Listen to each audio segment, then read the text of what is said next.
Selamat pagi, Pak. Oke, jadi hari ini adalah pertemuan terakhir untuk kuliah biokimia ya. Minggu depan sudah minggu tenang, kemudian dilanjutkan dengan ujian pokok. Saya mengingatkan kembali untuk yang belum mengumpulkan tugas, itu silahkan dikumpulkan ya. Artinya linknya yang telah kalian posting di Instagram itu harus dicantumkan di Instiper Classroom. Kenapa? Karena saya menilainya dari Instiper Classroom. Ya nanti kalau tidak ada di Instiper Classroom maka berarti saya tidak bisa menilai. Ya jadi tolong dikirim di Instiper Classroom. Nilai kuis, nilai tugas nanti akan sangat membantu untuk nilai akhir kalian ya. Saya tidak menilai hanya dari ujian pokok, tapi juga dari aktivitas selama perkuliahan.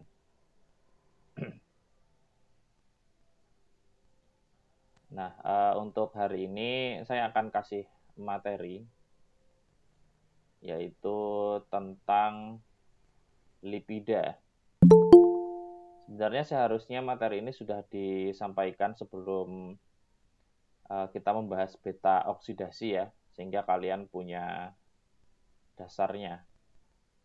Tetapi ya sudahlah, karena sudah terlanjur, lebih baik terlambat ya, daripada tidak sama sekali.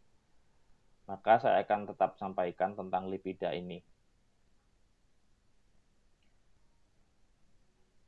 Nah, lipida ini sebenarnya adalah suatu kelompok besar ya.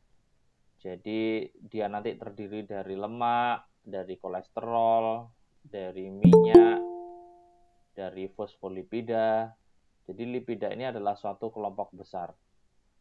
Kalau kita lihat di sini yang ada di gambar itu ada sawit ya, ada minyak sawit.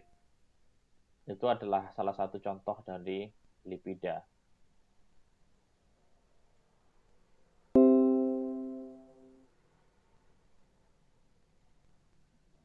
Kemudian kita ke definisinya terlebih dahulu. Seperti yang sudah terlihat di layar. Ini semua bisa melihat layar saya ya. Tolong dijawab. Bisa, Pak. Aman ya? Bisa, Pak. Bisa. Oke. Jadi lipida itu definisinya adalah senyawa yang tidak larut pada air. Jadi syaratnya yang pertama dia tidak larut pada air. Minyak tidak bisa larut kan di dalam air. Pasti akan berpisah. Nah, tetapi syarat kedua, dia larut pada pelarut organik. Contohnya petroleum ether, kloroform, benzena, yang punya senyawa sifatnya adalah non-polar atau hidrofobik atau benci air. Ya. Jadi yang pertama dia tidak larut air dan kemudian dia larut pada senyawa non-polar atau senyawa yang hidrofobik atau senyawa yang benci air. Contohnya benzena, petroleum ether, kloroform. Ya. Nah, di dalam makhluk hidup, lipida ini fungsinya adalah sebagai yang pertama untuk menyimpan energi. Kemudian untuk menyusun membran sel. Lalu yang ketiga ialah sebagai bahan untuk isolator panas. Yang keempat adalah sebagai prekursor atau calon pembentuk hormon. Yang pertama sebagai penyimpan energi, lipida itu memberikan kalori, jumlahnya adalah 9 ya, per molekul dari asam lemak. Dari molekul asam lemak. Kita sudah lihat sendiri ya kemarin di beta oksidasi, bagaimana lemak itu bisa memberikan energi yang sangat besar. Nah, kemudian yang kedua adalah sebagai bahan penyusun membran sel. Nah, membran sel ini adalah selaput yang melindungi sel. Jadi pelindungnya sel ini, penyusunnya adalah dari senyawa lipida ini. Kemudian sebagai isolator panas. Jadi dia untuk menjaga agar panas tidak keluar. Oleh karena itu kalau yang badannya gendut, itu yang punya lemak banyak di tubuhnya akan selalu hangat ya. Nah, kemudian yang keempat adalah sebagai prekursor atau calon pembentuk hormon. Hormon ini yang mengatur ya, fungsinya adalah sebagai regulator atau regulasi atau pengatur di dalam tubuh kita.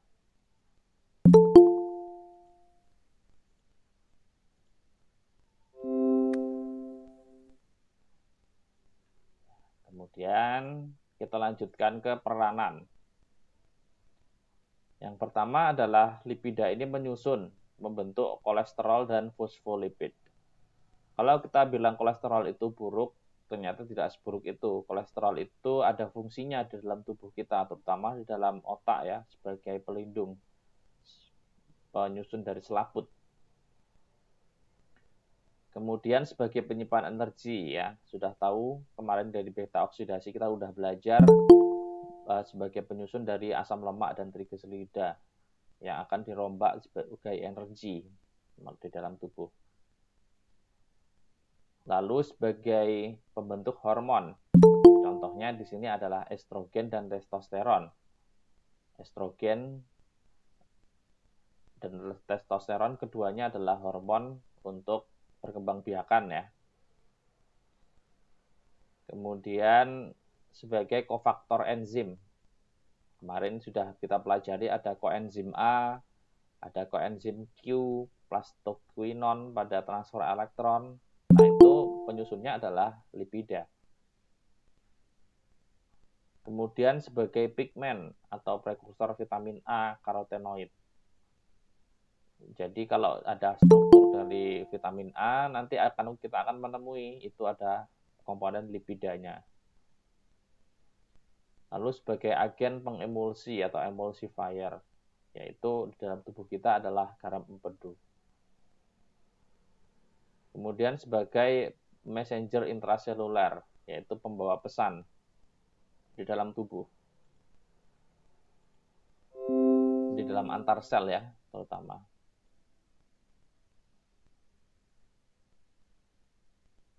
Nah, ini adalah karakteristik dari lipida atau lipid.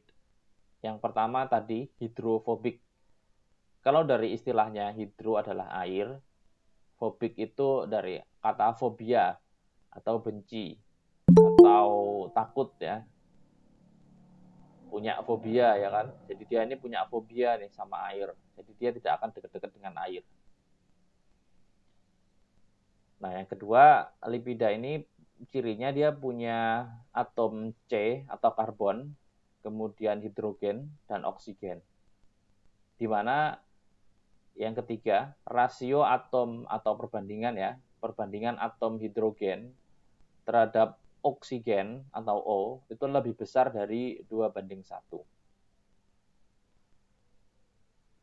Contohnya C18H34O3 hanya jauh sekali lebih besar daripada oksigen. Hanya ada 34, oksigennya hanya ada 3.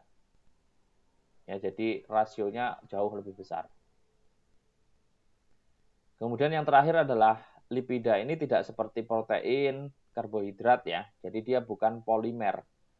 Kalau karbohidrat itu ada yang polimer, yaitu polisakarida, yang disusun oleh monomer monosakarida.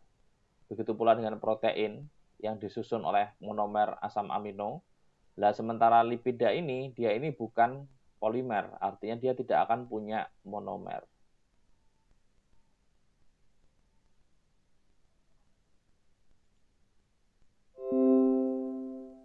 Nah, kemudian ada golongan lipida.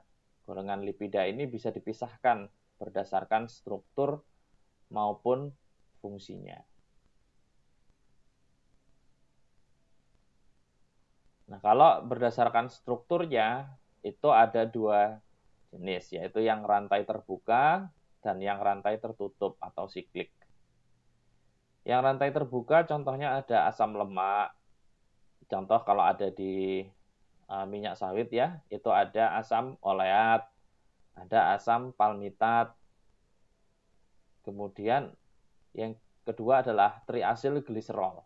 Jadi ini adalah susunan antara asam lemak, 3 asam lemak dengan pada rantai pada gliserol.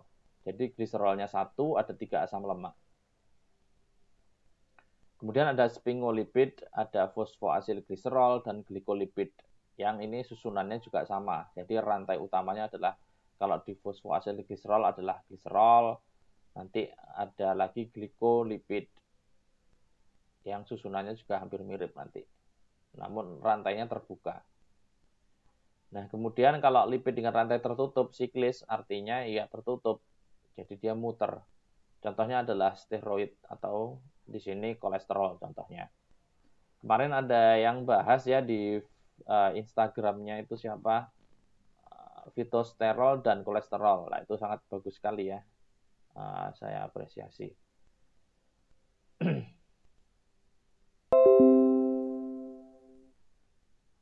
Nah, kemudian lipid dengan struktur terbuka. Nah, ini kalau dengan gambar, strukturnya kayak gini. Yang pertama ada asam lemak atau fatty acids ya, fatty acids. Fatty acids ini ciri-cirinya di ujungnya ada karboksilatnya, COOH, dan kemudian dirangkai dengan hidrokarbon, yaitu CH-CH yang panjang. Nah, dari asam lemak tadi itu bisa menyusun beberapa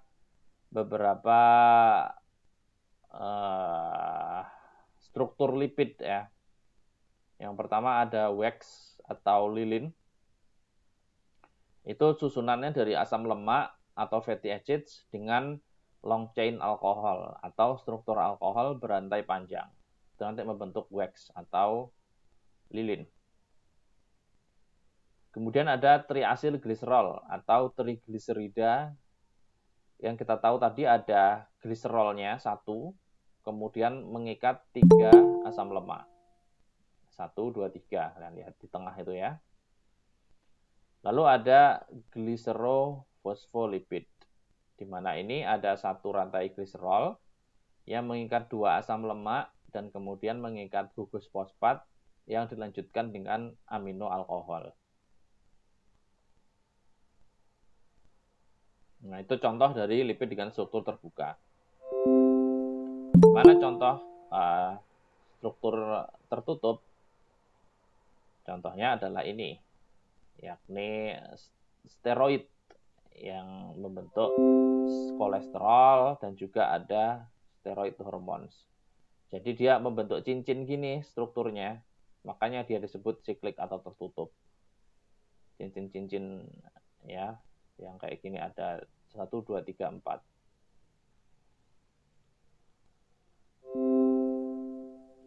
Nah, kalau berdasarkan fungsinya, itu lipid dibedakan menjadi 3. Yang pertama adalah sebagai penyimpan energi, kemudian sebagai pembentuk struktur membran, dan yang terakhir adalah lipid fungsional atau kita bisa sebut sebagai pigmen atau penyusun warna atau bentuk warna.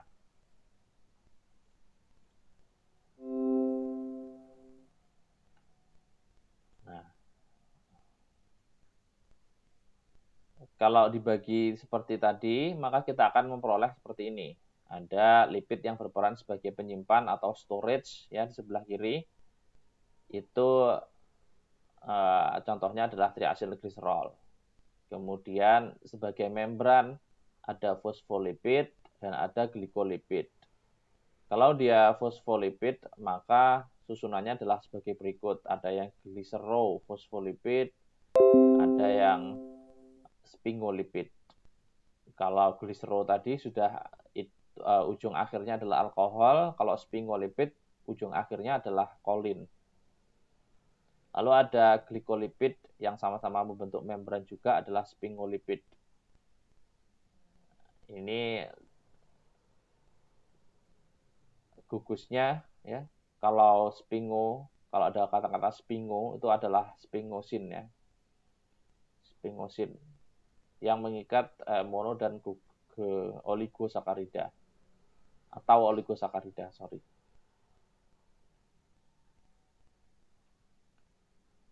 Nah, contoh dari lipid penyimpan energi adalah asam lemak, triacylglycerol atau trigliserida, dan juga wax atau lilin.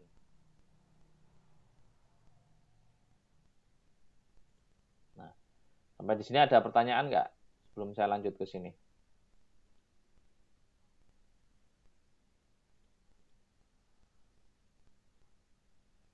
Belum ada ya?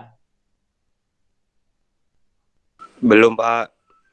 Nah, jadi asam lemak itu terdiri dari gugus karboksil, tadi ya, asam karboksilat, dan juga rantai hidrokarbon yang panjang. Nah, kalau kita lihat di sini yang kita beri warna merah ini ya, warna merah di sini adalah oksigennya. Dan kemudian yang kita beri warna abu-abu ini adalah karbon. Dan kemudian ada warna putihnya ini adalah hidrogen. Nah, di paling atas ada tulisan karboksil group. Itu adalah gugus karboksil ya, kalau dalam bahasa Indonesia, yang bermuatan polar atau larut air. Nah, kemudian rantai hidrokarbon yang panjang atau hidrokarbon chain, CH-CH ini sifatnya non-polar. Oleh karena yang punya gugus non-polar itu lebih banyak jumlahnya daripada yang polar, maka asam lemak ini punya karakteristik dia akan hidrofobik atau larut pada pelarut non-air. Ya, makanya dia tidak akan bisa larut pada air, karena yang polar atau yang larut air itu cuma ujung aja, hanya sedikit ini. Maka dia akan punya kecenderungannya non-polar.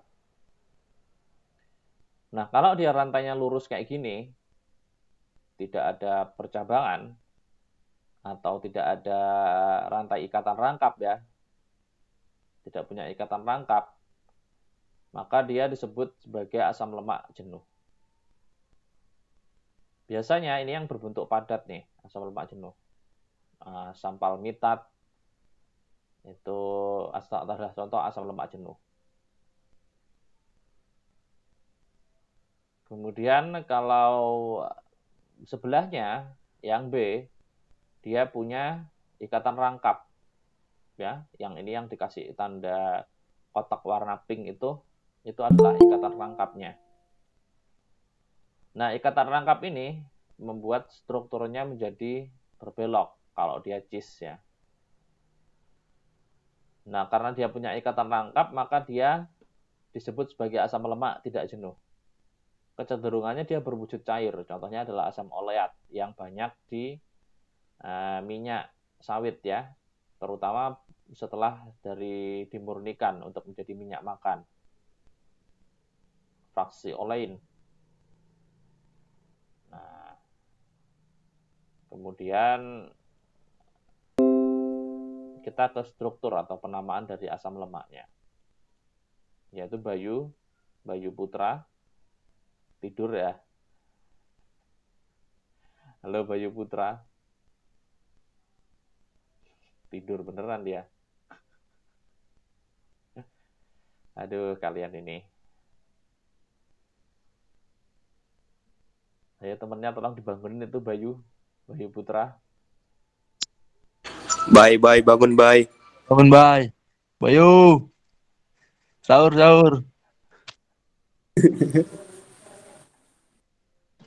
Bay. Bayu. Bye. Bay. Makan. Bay, udah siap, Bay. Ayo, bye. Bye, udah siap kuliah, bye. Ngepus, Bay. Ngepus, Bay. Tidurnya tidur lagi, Bay. Aduh. Oke, kita lanjut ya. Jadi ini adalah struktur dan penamaan asam lemak. Jadi rumus strukturnya adalah CH3, kemudian kurung buka CH2, kurung tutup N. Nah, N ini bisa panjang nih. Bisa 4, bisa 5, bisa 6. Kemudian karboksilat COOH. Nah, sehingga penamaannya nanti akan mengikuti asam karboksilat ya, yaitu asam karboksilat dengan rantai hidrokarbon sepanjang 4-24 atom karbon. Nah, nanti tadi ya, ada yang bentuk jenuh, tidak ada ikatan rangkap, dan ada yang tidak ada ikatan rangkap atau tidak jenuh. Nah, contohnya adalah seperti di bawah ini ya, struktur dari asam lemak. Kalau kita memberi nama nanti dari ujung, bisa dari ujung ya, dari ujung yang karboksilat, yang artinya sebelah kanan itu, atau dari ujungnya sebelah kiri, yang disebut dengan asam lemak omega itu ya, ada omega 3, omega 6, omega 9, itu penamaan asam lemak dari sebelah kiri atau metilnya.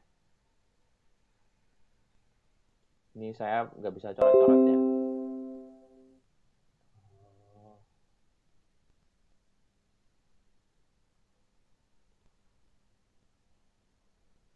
Nah, ini coretan saya muncul nggak di layar kalian? Muncul, Pak. Muncul ya? Muncul, Pak. Oke, berarti Muncul, Pak. bisa coret. Muncul, Pak.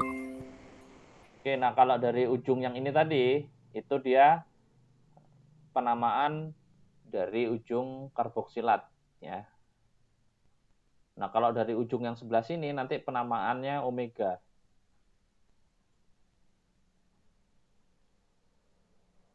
Nah, kalau yang penamaan biasa itu seperti ini yang dari ujung karboksilat ya.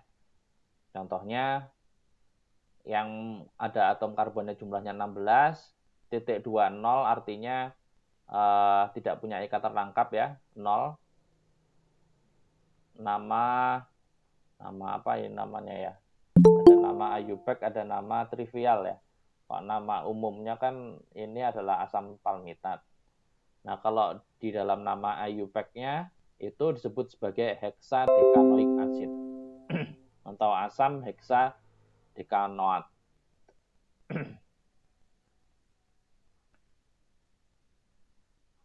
Nah, nanti kalau ada ikatan rangkapnya kayak gimana? Contohnya adalah asam oleat penamaannya.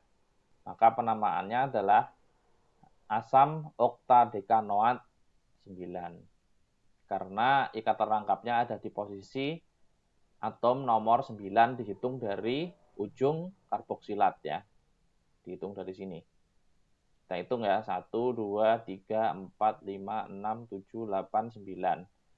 Nah, pas di sini ada ikatan rangkap. Maka namanya adalah, yang lain ini bahasa Inggris ya.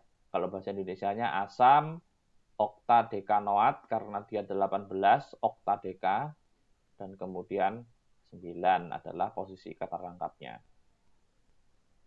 Itu asam oleat. Atau ada di fraksi olein kalau di minyak sawit, minyak makan ya yang telah dimurnikan. Nah, kalau apa? Lebih banyak lagi. Contoh ada 3 ikatan rangkap atau 2, ya tinggal ditambahin aja.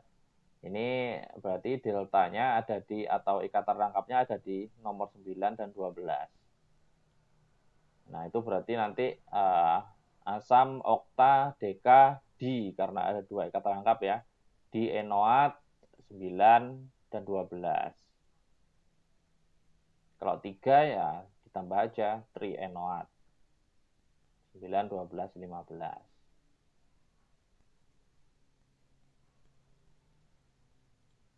Nah, kemudian entah ini kalian sudah pernah dengar atau belum ada asam lemak trans. Ada yang pernah dengar nggak asam lemak trans?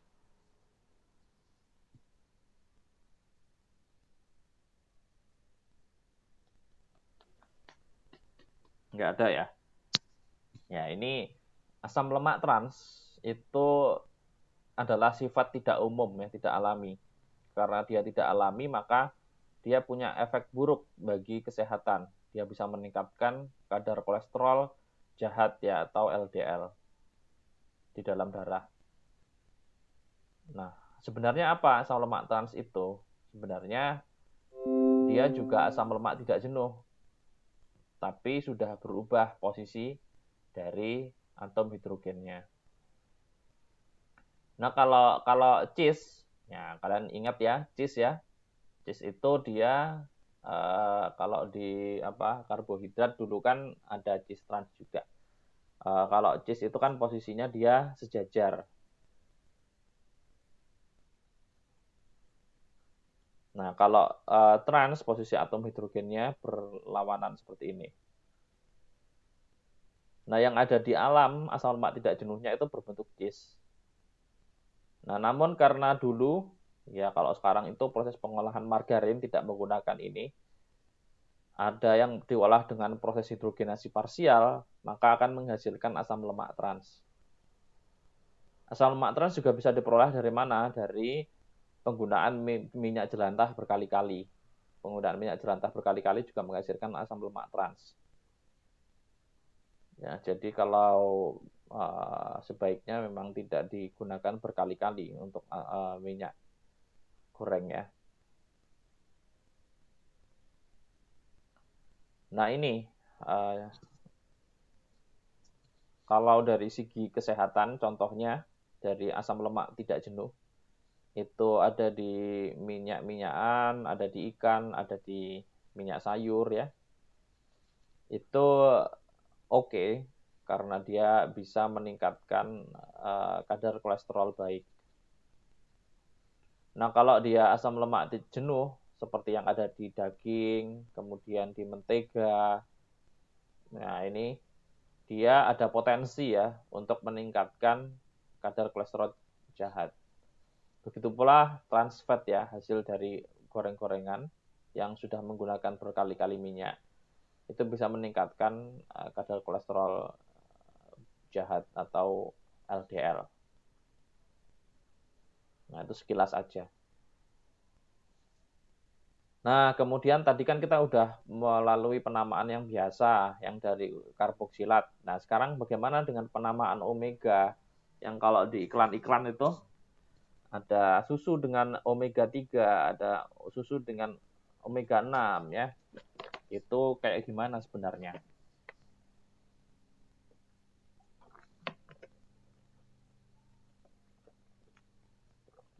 Jadi dibalik ya. Kalau si penamaan tadi berdasarkan gugus karboksilat, nah sekarang kalau omega berdasarkan dari ujung metilnya. Kalau dia omega 3 itu berarti posisi dari ikatan rangkapnya dihitung dari ujung metil berada di nomor 3. 1, 2, 3. Dimana di sini kita ketahui omega 3 itu adalah ternyata alpha linoleic acid atau asam linolenat ya. Yaitu C18-3. Yang kalau di namakan biasa kan asam deka tri ini ya, octadecatrinenoat.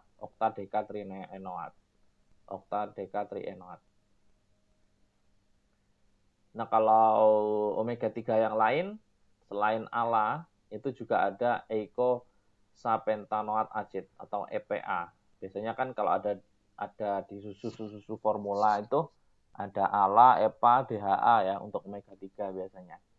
Nah, itu juga sama, dia dihitung dari ujung metil ada atom C nomor 3. Di mana di sini jumlah ikatan rangkapnya lebih banyak, bukan 3 tapi 5. Nah, kemudian yang DHA lebih banyak lagi, jumlah ikatan rangkapnya ada 6. Ya, dia masih omega 3 juga. Yaitu dia doposa heksanoat acid atau asam doposa heksanoat. Ada 22 jumlah ikatan karbonnya. Ya, jadi omega 3 ada 3 jenis ini, ada ALA, EPA, DHA. Dihitungnya dari ujung metil sehingga dia disebut sebagai omega 3. Nah, kalau omega 6 berarti dihitung dari ujung metil ketemu ikatan rangkap di ujung nomor 6. Contohnya ada asam oleat, linoleat, ya itu adalah contoh dari omega 6. Omega 6 itu hanya ada asam linoleat ya. Maaf. Jadi oleat itu omega 9. Karena dia dihitung dari gugus metilnya itu di posisi nomor 9. Nah, kira-kira seperti itu. Sebelum saya masuk ke triacylglycerol, ada pertanyaan nggak?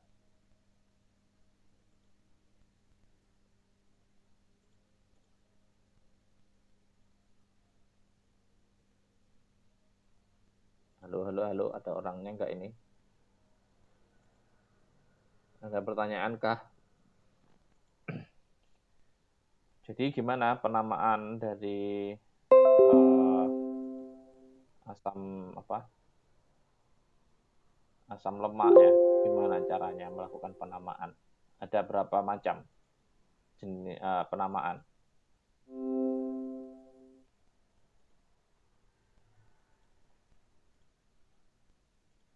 Ada yang mau jawab?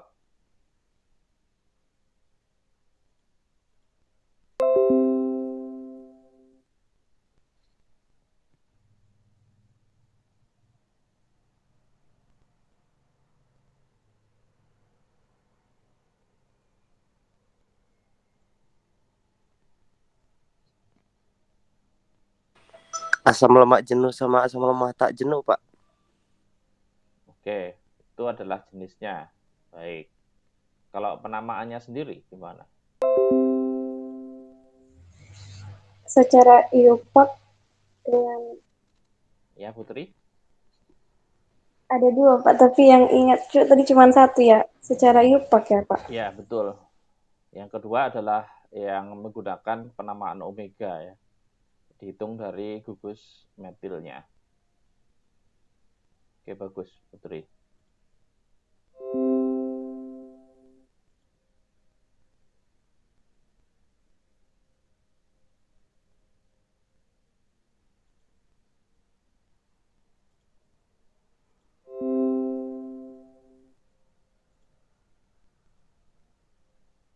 Oke, lalu kita ke triacylglycerol atau trigliserida ya. Jadi trigliserida ini contohnya yang paling mudah adalah minyak dan lemak atau oil dan fat atau minyak nabati dan lemak hewani. Nah, keduanya ini merupakan bagian dari keluarga lipida yang paling besar. Yang paling besar itu ada di minyak dan lemak. Minyak untuk nabati, lemak untuk hewani. Nah, strukturnya itu terdiri dari 1 gliserol ditambah dengan 3 asam lemak.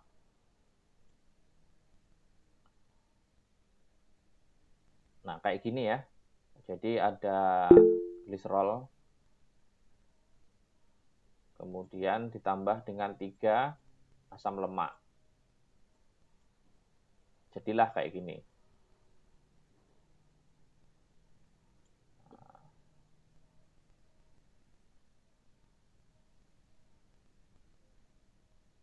Contohnya adalah ini. 1 triacylglycerol yang terdiri dari asam lemak asam palmitat, kemudian oleat, dan linoleat. Jadi nih, kalau kalian makan minyak, menggoreng dengan menggunakan minyak sayur, minyak sawit ya, itu di dalamnya ada struktur seperti ini untuk lemaknya yang menyusun. Ada asam palmitatnya, ada asam oleatnya, ada linoleatnya.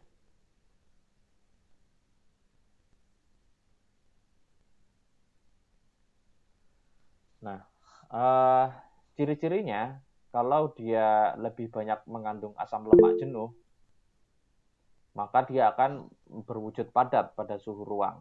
Contohnya adalah pada lemak-lemak hewani atau fat, itu pasti dia akan berwujud padat ya. Sedangkan kalau minyak sayur yang kita ketahui, itu punya asam lemak tidak jenuh jumlahnya yang lebih banyak dibandingkan asam lemak jenuhnya. Sehingga wujudnya itu berwujud cair.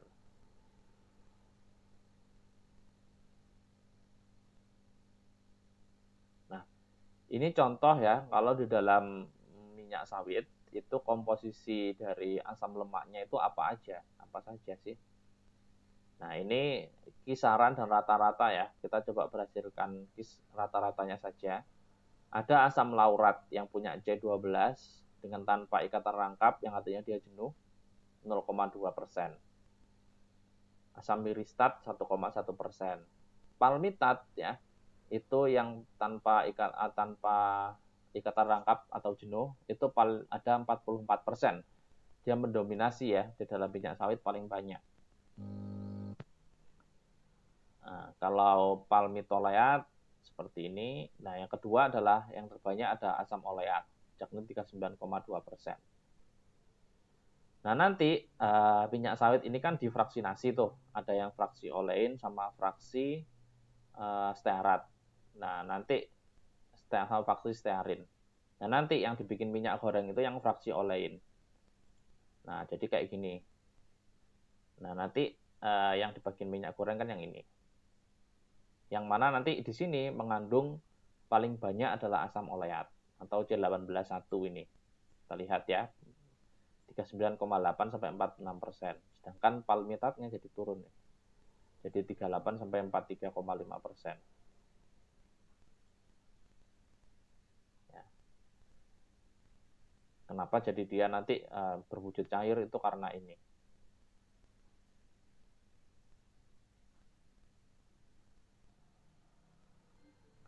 Nah, kemudian selain fat dan oil, triacylglycerol, itu juga ada wax ya. Wax ini merupakan ester lemak rantai panjang. 14 sampai 36 jumlah rantai karbonnya. Baik yang jenuh maupun tidak jenuh. Ditambah dengan alkohol rantai panjang, yakni C16 sampai 30. Oleh karena itu, dia titik lelehnya antara 60 sampai 100 derajat Celcius. Wax ini bisa ditemukan di lapisan pelindung hewan maupun tumbuhan ya. Di rambut, kulit, bulu, kemudian tumbuhan ada di lapisan daun dan buah-buahan. Nah, karena rantai panjangnya tadi, maka dia sifatnya adalah hidrofobik atau benci air atau tidak larut air. Nah, contohnya adalah beeswax atau lilin lebah ya. Lilin lebah itu adalah salah satu contoh dari wax ya. Ada triakontanil heksadekanoat.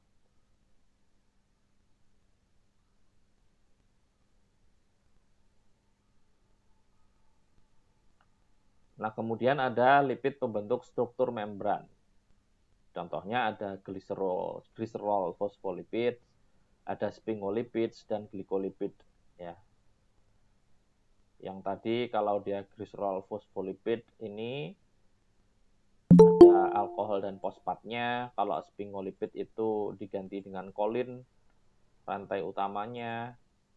Kemudian kalau itu sphingolipid, dua-duanya sama. Dan juga sphingolipid yang berasal dari glikolipid ya, yaitu yang ada glukosanya sehingga disebut dengan gliko, itu dengan rantai sphingosine, rantai utamanya. Nah, ini adalah contoh dari fosfolipid. Ini ya, ada gliserol 3-fosfat. Nah, ini gliserol, ada fosfatnya. Nah, kalau yang sphingosine berarti dia rantainya ini utamanya adalah sphingosine. Ini sphingosine. Kemudian di sini ada asam lemak.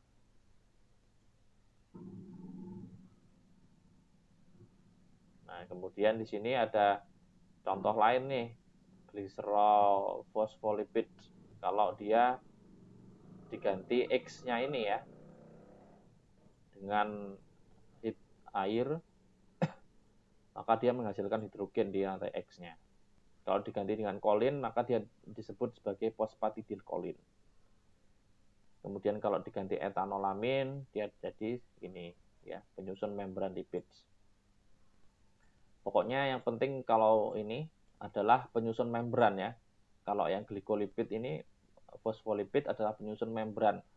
selaput jaringan di otak itu penting ada ini. Nah, kalau glikolipid tadi ya, sama seperti sphingolipids, tapi tidak punya fosfat. Fosfatnya diganti dengan mono atau oligosakarida. Ya, ini. Nah, ini ada monosakaridanya kan? Nah, itu adalah glikolipid. Nah, ini ya, membran selaput otak. Itu ada namanya sphingomyelin. Ya. Ini tadi, sphingolipid tadi. Ada gugus sphingosine, ada gugus asam lemaknya. Ya, sehingga dia bisa melindungi membran sebagai membran dari selaput otak kita. Kalau di cerebrosid ya, bagian dalam otak itu ada glikolipidnya, yang mana gugus monosakaridanya adalah galaktosa. Nah, ini ya, contohnya kayak gini, di dalam sel ada glikolipidnya. Oke, kita akan masuk ke kolesterol. Ada pertanyaan sebelum saya masuk ke kolesterol?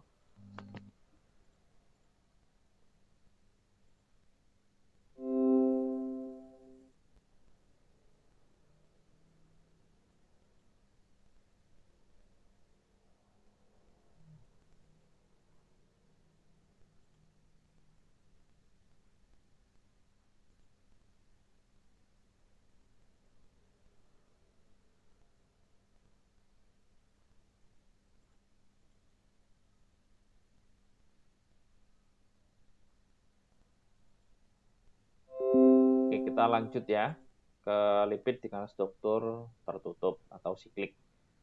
Nah, di sini ada yang terdiri dari 4 cincin hidrokarbon yang menyatu. 3 cincin punya 6 karbon, 1 cincin punya 5 karbon. Nah, kita zoom ya. Nah, di sini ada 3 yang punya 6 karbon. 1, 2, 3, 4, 5, 6. 1, 2, 3. Dan juga 1 yang punya 5 karbon. 1, 2, 3, 4, 5. Ini.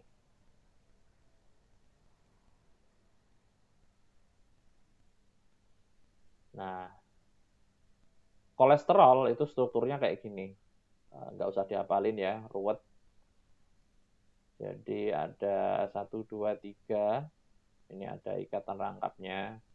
Kemudian di sini ada struktur hidrokarbon. Nah, ini merupakan sterol utama pada hewan dan manusia ya. Gugusnya bersifat ada yang bersifat hidrofilik ya. Dan juga paling banyaknya adalah hidrofobik. Maka dia secara struktur utama dia bersifat hidrofobik. Lalu dia berfungsi sebagai penyusun membran. Tadi kan kita sudah lihat di sel juga ada kolesterol nih di sini. Tuh ada kolesterol di sini kepotong lebih. Nah, kalau kita mengenalnya dia ini punya efek buruk ya karena dia kebanyakan. Kan segala sesuatu yang kebanyakan kan nggak baik. Nah, kalau kebanyakan juga seperti itu nggak baik. Jadi secukupnya saja. Lalu ada lagi yang punya sifat fungsional, yakni sebagai pigmen. Contohnya di sini ada karotenoid dan antosianin, yang juga bersifat seperti lipid. Kalau karotenoid seperti ini, ada beta karoten dan ada lutein. Ya. Lutein ini pada wortel ya. Ya benar. Beta karoten ini ya vitamin A, ada juga di red palm oil CPO ada beta karotennya. Lalu ini ada antosianin yang membentuk warna ungu. Kalau kalian makan ubi jalar ungu itu ada antosianinnya.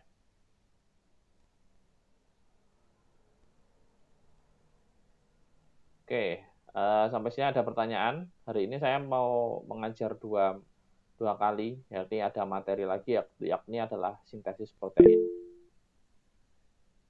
Untuk yang lipid dulu, ada pertanyaan nggak? Iya, Bayu, kenapa mengangkat tangan?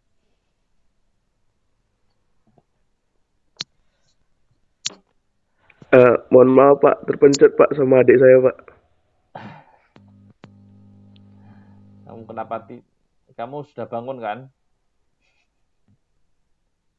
Udah Pak, udah Pak. Mohon maaf ya Pak sebelumnya Pak. Ya. Adakah yang mau ditanyakan sebelum saya masuk ke sini, ke sintesis protein?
Oke, kita lanjut ya ke sintesis protein.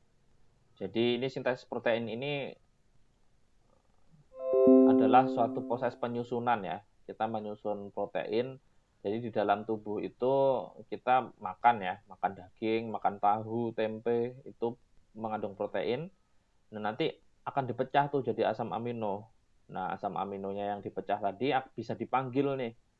Bisa dipanggil oleh tubuh kita untuk membentuk enzim, kemudian hormon, kulit, ya, dan organ-organ yang lain untuk meregenerasi. Nah, caranya ialah melalui sintesis protein ini, caranya.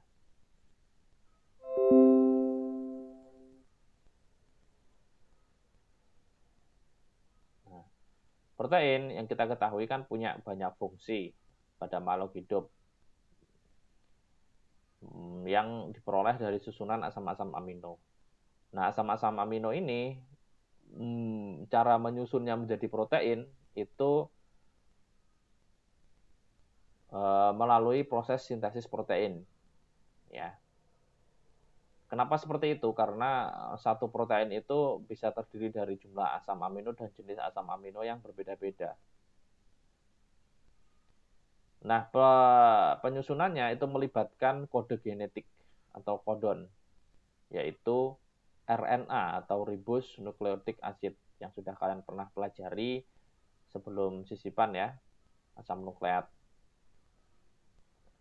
Nah, sebelumnya memperoleh RNA ini, DNA itu harus digandakan, yang disebut dengan replikasi DNA. Kalau sekarang COVID kayak gini ada PCR ya. Nah, PCR itu sistemnya ya ini, menggandakan DNA.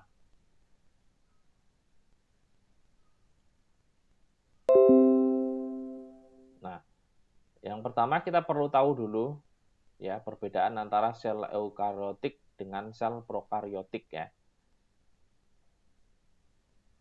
Yang satu eukariotik itu punya inti, sedangkan kalau sel prokariotik itu tidak punya membran inti. Ya, jadi nukleotnya langsung tidak punya membran inti. Kalau eukariotik yaitu sel manusia, hewan, tumbuhan itu punya membran inti. Nah, sehingga terjadilah di sel eukariotik itu proses replikasi DNA, yaitu penggandaan DNA dengan menggunakan DNA yang sudah ada. Kita ketahui ya, kalau DNA itu ada adenin, ada timin, ada sitosin, ada guanin. Yang mana nanti saling berpasangan nih dalam DNA. Berpilin ya kan? Adenin dengan timin yang warna hijau dengan merah, pasangan basa nitrogennya, sitosin dengan guanin. Nah, DNA ini kan seperti ini, bentuknya adalah double helix ya. Sehingga dia akan berpasangan. Nah, proses penggandaan atau replikasinya ini mengikuti model semi konservatif ya, yang sudah diakui. Sebenarnya ada 3, yakni konservatif dan juga dispersif. Kalau konservatif itu ini ya, DNA induk menghasilkan DNA baru yang utuh. Jadi dari satu DNA dia jadi 2 dan kemudian replikasi lagi. Yang biru ini adalah DNA aslinya, sedangkan merah ini adalah DNA replikasinya. Kalau semi konservatif, maka DNA induk jadi 2 buah rantai, kemudian masing-masing membentuk DNA baru. Jadi ini pilinannya ini diurai, sehingga nanti masing-masing akan mereplikasi sendiri. Inilah yang diakui prosesnya. Kemudian ada model dispersif, di mana DNA induk menjadi rantai yang putus-putus, kemudian membentuk DNA baru. Nah, ini dipotong-potong, ya. Lalu kemudian nyambung memperpanjang dirinya. Nah, kemudian proses replikasi DNA itu kayak gimana? Nah, ini sebagai pengetahuan saja ya, karena sulit ini materinya. Jadi ada enzim yang pertama namanya adalah helikase. Ini kalau digambarkan DNA itu sebagai resleting ya, paling mudah kan kayak gitu.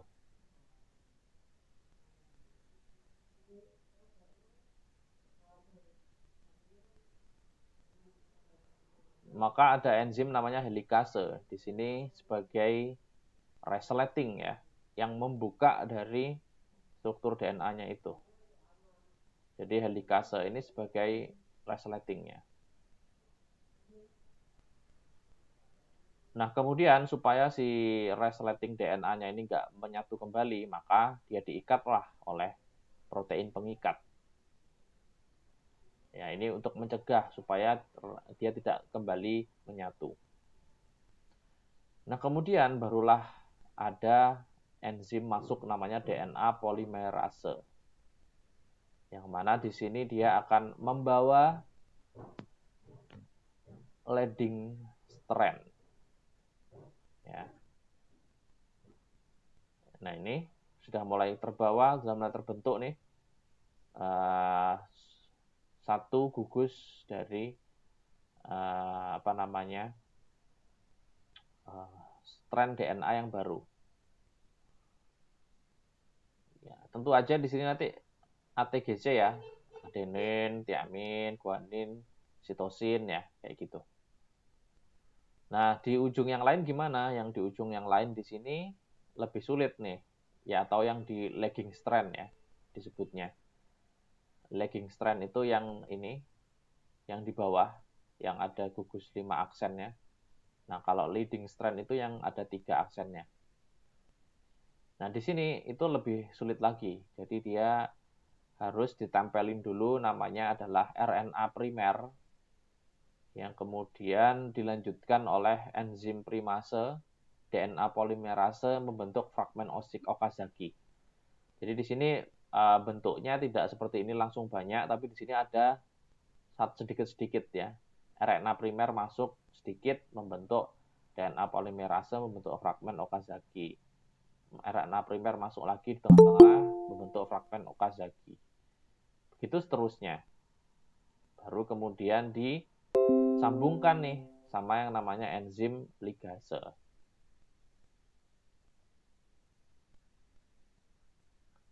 Nah, kayak gitu ya.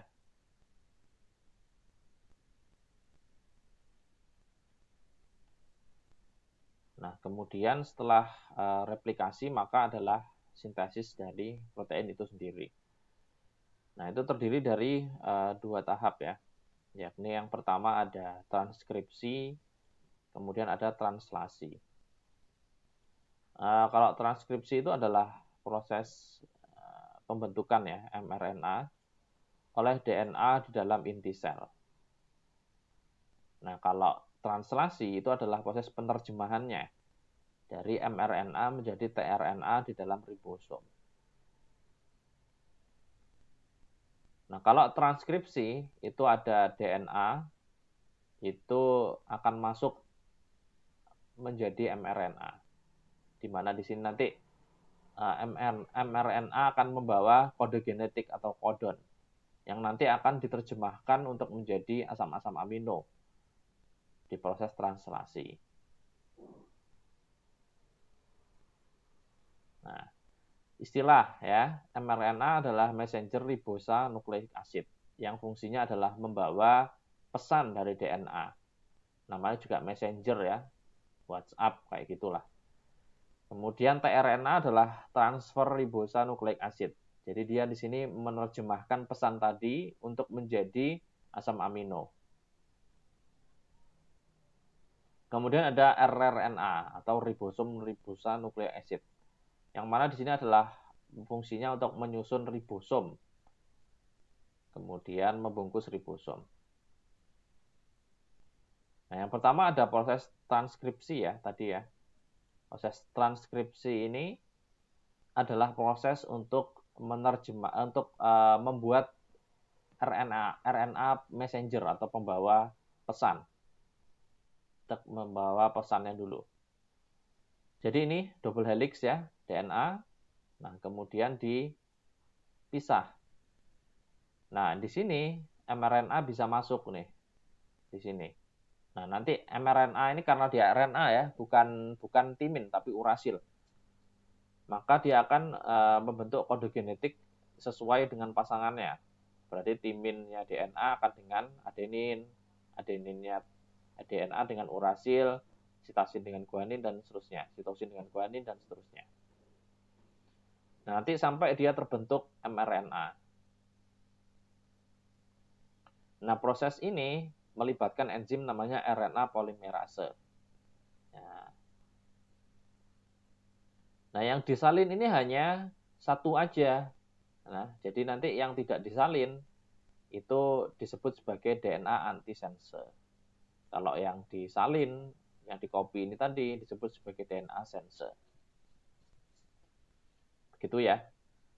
Nah, nanti mRNA yang sudah terbentuk ini dalam bentuk kode genetik ini nanti akan dibawa ke proses penerjemahan atau translasi. Nah, translasi ini nanti akan melibatkan namanya adalah kodon ya, atau triplet kodon. Nah, tadi kita tahu kalau di translasi ada yang namanya tRNA. Nah, tRNA ini nanti kode genetiknya akan membentuk asam amino yang beda-beda. Contoh, urasil nanti membentuk fenilalanin. Urasil sitosin membentuk fenilalanin. Kalau urasil adenin membentuk leusin dan seterusnya.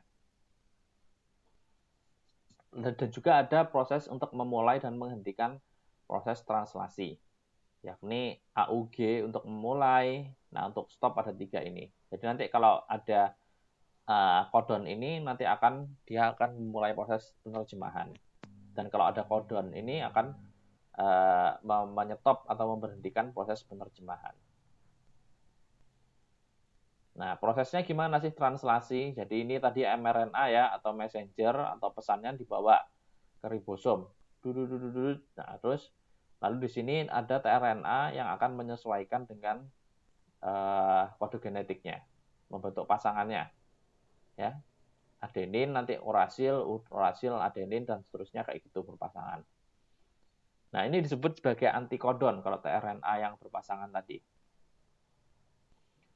Nah, tRNA akan mencari start kodon pada mRNA untuk memulai proses translasi. Jadi dia harus mencari kodon startnya yaitu AUG. Tuh AUG kan.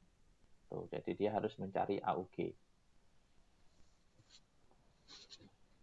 Nah, tRNA akan mengenali kodon dengan membawa antikodon. Codon start untuk memulai translasi dan codon stop untuk menghentikan translasi. Kita lihat ya, UAC di sini membawa metionin. Apakah benar UAC membawa metionin? Mana metionin? Oh, nggak ada ya, kepotong ya. Jadi nggak di sini metionin. Ada nggak met? Ada yang nemu metionin nggak? Enggak, Pak. Nggak ada. Kalau PHE ada yang nemu fenilalanin? Ada. PHE di sini adalah AAA. Apakah benar? UUU ya. Jadi yang dilihat adalah kodonnya, bukan antikodonnya. Kalau antikodonnya ini hanya membawa, sedangkan yang dilihat adalah kodonnya. Nah, kodonnya ini fenilalanin UUU. Wah, benar kan? Fenilalanin UUU. Jadi dia kodonnya benar, UUU. Nanti dia akan membentuk fenilalanin. GUC akan membentuk GLN atau glutamin. GUC mana? Ini ya. Kok salah? Oh, enggak ada. Oh, enggak ada ya.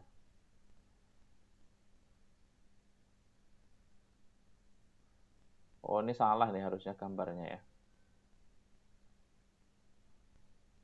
Iya, harusnya salah ini. Jadi ini harusnya ada di sini. CAG-nya yang ada di sini. Balik ini. Sorry.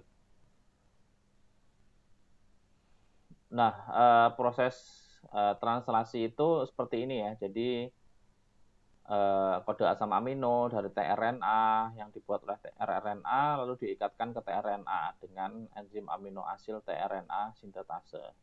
Jadi ini dibuatnya di rRNA. Kemudian asam amino yang dibentuk kemudian diikat oleh enzim peptidil transferase untuk membentuk polipeptida. Nah, nanti ini yang terbentuk ini asam-asam amino membentuk polipeptida diikat sama peptidil transferase. Nah, kemudian rantai ini akan keluar dan menuju ke badan Golgi untuk dimodifikasi sesuai fungsinya. Baik itu jadi hormon atau enzim, protein rambut, kulit, dan sebagainya. Yang disebut dengan ekspresi dari gen ya.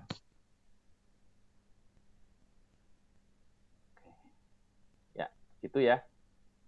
Untuk perkuliahannya, ada yang mau ditanyakan?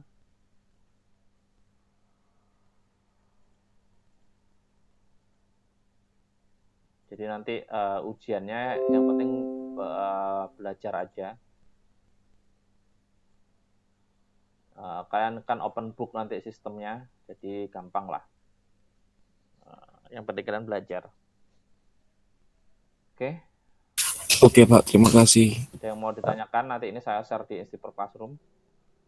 Sebelum kita tutup, karena ini adalah kuliah terakhir, tolong dinyalakan kameranya, kita ambil foto bersama, bisa nggak?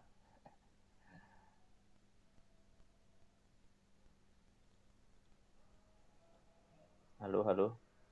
Bisa tolong dinyalakan kameranya? Iya, Pak.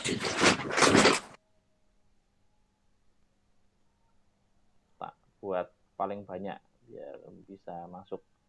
Ya mungkin nggak semua akan masuk nih, susah karena banyak.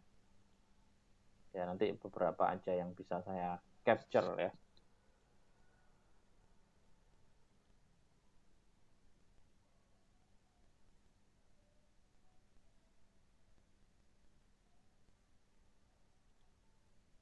Yuk, tolong dinyalakan.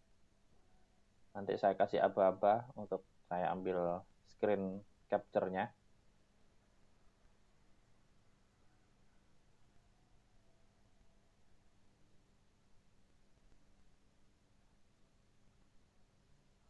Khaidir, Awido Butar-Butar, Yeskiel. Oke, bisa dinyalakan. Kalau sudah, saya akan ambil fotonya. 1, 2, 3.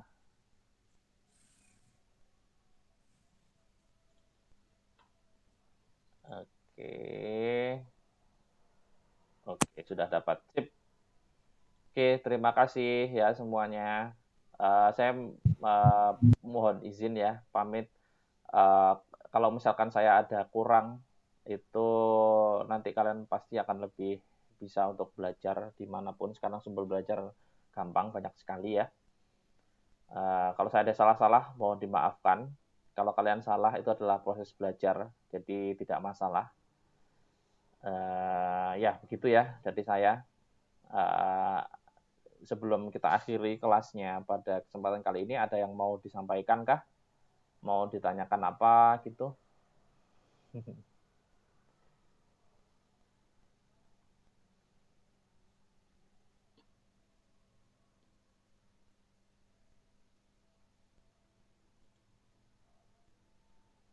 Tidak ada ya. Ya udah, nanti kalau kalian kurang jelas tentang penjelasan materinya, kalian bisa ini di WA saya. Mau WA saya nggak apa-apa. Nanti kalau saya bisa jawab, saya akan jawab. Ya. Ya pesan saya, kalau kuliah itu sebenarnya adalah proses bagaimana kalian membentuk logika berpikir ya. Jadi apapun mata kuliahnya kalian ikuti, kalian ambil di situ adalah proses membentuk logika. Jadi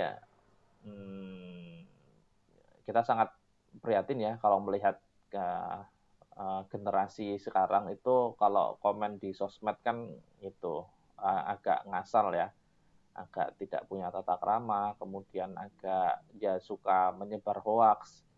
Ya itu karena tidak mampu untuk berpikir logis ya, berpikir runut ya. Jadi usahakan kalau kalian setiap kuliah itu berpikirnya logis, runut ya. Ini kenapa bisa seperti ini, alasannya karena ini. Dikonfirmasi apakah alasan tersebut ya seperti itu benar atau enggak, ada buktinya atau enggak. Nah itu adalah proses logika untuk berpikir runut ya. Saya harap kita semua ya itu menjadi generasi yang baik ya untuk Indonesia. Diawali dari, kalau kalian di sini sedang kuliah, adalah proses belajar yang baik untuk membentuk logika berpikir ya. Itu ya. Jadi kalian adalah representasi diri kalian. Jadi kalau sekarang zamannya sosmed ya, di sosial media juga berperilakulah yang baik ya. Oke, semoga sehat selalu di kondisi COVID ini. Kita masih menantikan kapan kita bisa ketemu offline. Semoga aja bisa segera. Baik, kalau begitu saya pamit ya. Selamat pagi. Assalamualaikum warahmatullahi wabarakatuh. Waalaikumsalam warahmatullahi wabarakatuh. Terima kasih Pak. Terima kasih Pak. Terima kasih Pak. Terima kasih Pak. Sama-sama.